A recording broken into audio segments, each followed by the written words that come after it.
Hello students, welcome to JNV Competitive Coaching. Staff Selection Commission Examinations లో English comprehension కి సంబంధించి previous year question చూద్దాం.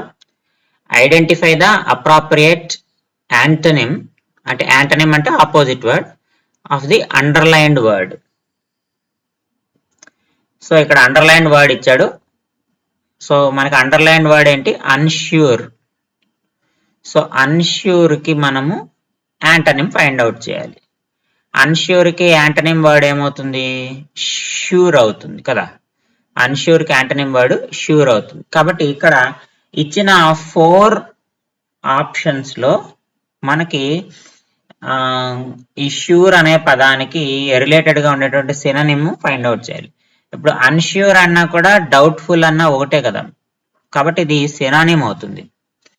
అలాగే thoughtful గానీ ఇంట్రెస్టెడ్ గానీ రాదు. సో దీనికి ఆపోజిట్ రావాలి. సో దీనికి ఆపోజిట్ రావాలంటే ఇచ్చిన ఆప్షన్స్ లో రిలేట్ అయ్యున్నది ఏంటి అంటే సర్టైన్.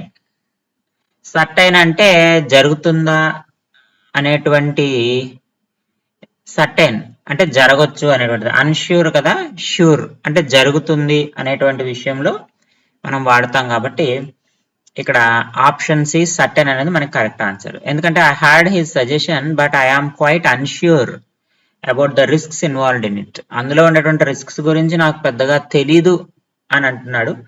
కాబట్టి తెలుసు అనేటువంటి మీనింగ్ లో మనకి రావాలి. సో కాబట్టి దీనికి కరెక్ట్ ఆన్సర్ ఏంటవుతుందంటే, అంటే దీనికి సూటబుల్ యాంటనిమ్ ఏమవుతుందంటే సర్టైన్ అవుతుంది.